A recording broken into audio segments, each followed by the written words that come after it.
Bonjour à tous, c'est Speedypids. Bienvenue pour cette seconde vidéo du tutoriel détaillé sur la série Airbus A320 d'Aerosoft. Cette nouvelle vidéo intitulée Présentation du cockpit a, comme son nom l'indique, pour but de vous présenter l'ensemble des équipements disponibles dans le cockpit. Commençons tout de suite avec la partie centrale du cockpit, aussi appelée pédestal, ici.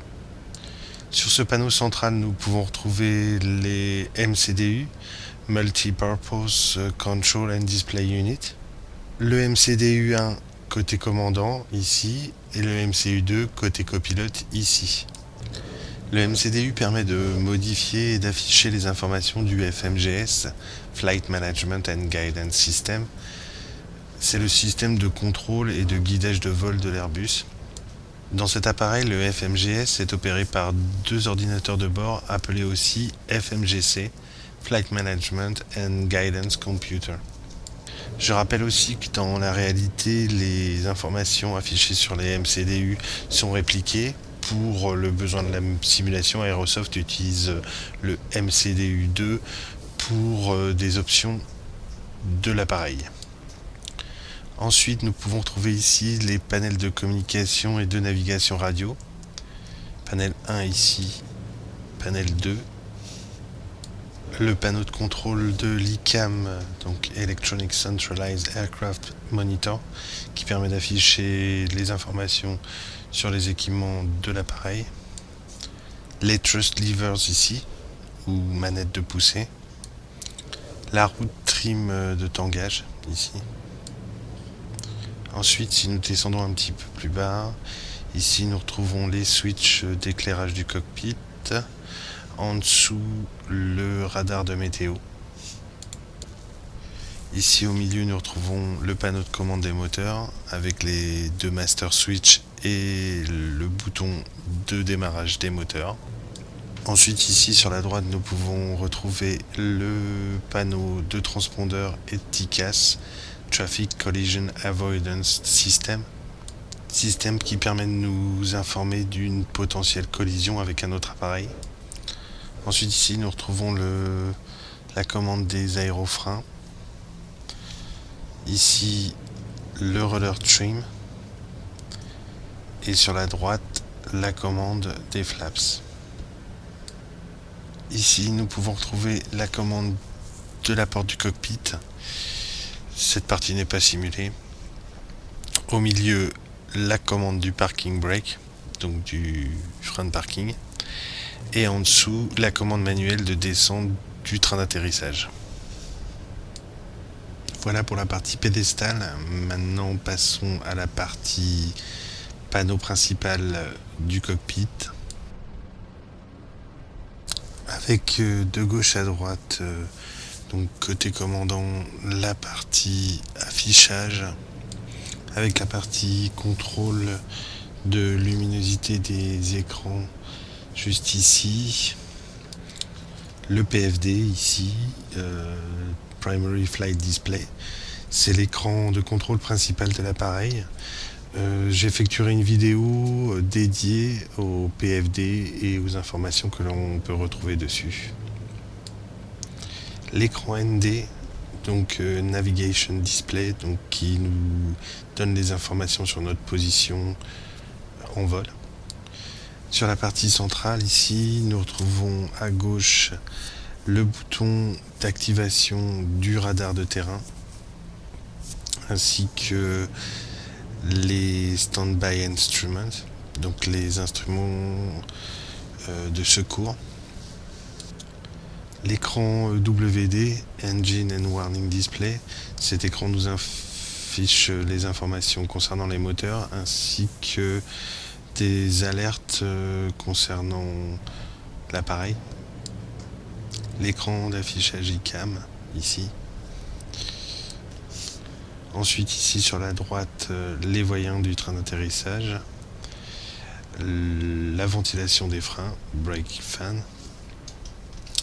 Les auto-brakes, ici, donc frein automatique. Le switch d'anti-squid, donc d'anti-dérapage. En dessous, le chrono.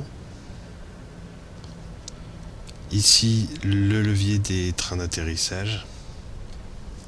Et pour finir, ici sur la droite, le cadran de pression de l'accumulateur des freins. Ensuite, passons sur la partie supérieure et tout à fait sur la gauche, ici, les voyants Master Warning. Ici, le bouton du chrono. En dessous, le bouton Side Stick Priority qui permet de donner la priorité de contrôle au commandant. Ici, le panneau de contrôle du baromètre. Le panneau de contrôle EFIS, Electronic Flight Instrument System, qui permet justement de contrôler l'écran de navigation. Et enfin, le panneau FCU, Flight Control Unit, qui permet en fait de contrôler le pilotage automatique.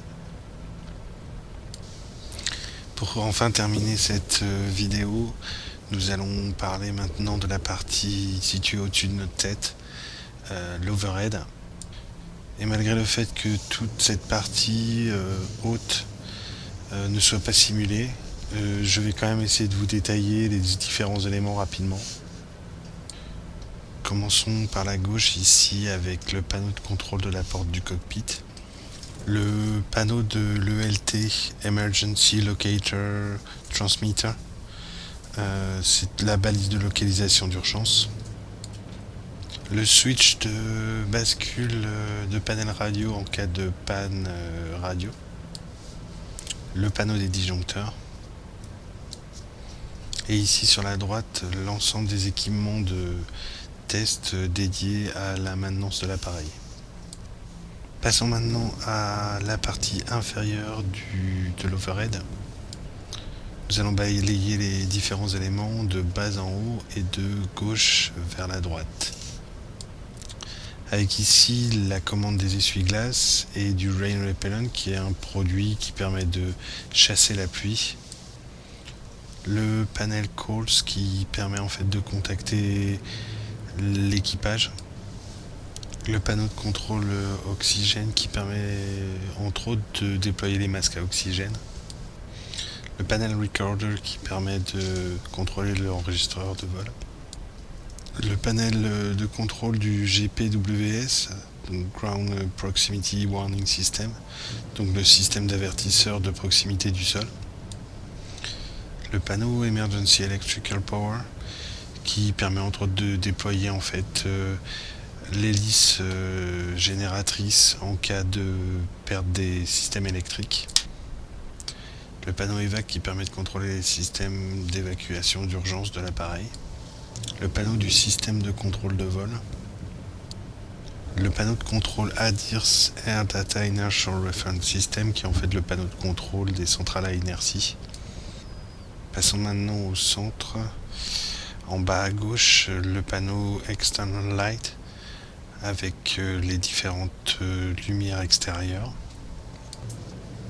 Le panneau de contrôle de l'APU au centre. Le panneau des cabin signs avec les switches de lumière pour les ceintures de sécurité, les emergency lights. Le panneau de contrôle des internal lights, donc les différents éclairages du cockpit. Le panneau anti-ice qui permet de contrôler le dégivrage des ailes ou des moteurs. Le panneau Probe Window Heat qui permet de contrôler le dégivrage du pare-brise. Le panneau Cabin Pressurization qui permet de contrôler la pressurisation cabine. Ensuite, passons au panneau Air Conditioning qui permet de gérer l'air conditionné dans l'appareil avec les différentes sources d'air conditionné, la température. Le panneau Electrical Power qui permet de gérer les sources d'approvisionnement en électricité de l'appareil. Le panel Fuel qui permet de contrôler les différentes alimentations en fuel des moteurs. Le panel Hydraulic qui permet de contrôler les systèmes d'alimentation hydraulique de l'appareil. le panel Fire qui permet de contrôler les systèmes d'extraction de feu des différents moteurs et de l'APU. Et enfin, passons sur la droite avec le panneau Engine Start pour le démarrage manuel des moteurs, le panneau Ventilation qui permet de gérer la ventilation dans l'appareil, le panneau Cargo Smoke qui permet d'être alerté en cas de fumée dans les soutes et permet aussi de décharger les extincteurs, le second panneau des systèmes de contrôle de vol, et enfin le radio panel 3 qui est le radio panel de secours ou des communications ACARS, Aircraft Communication Addressing and Reporting System, qui permet la communication des informations de vol en temps réel.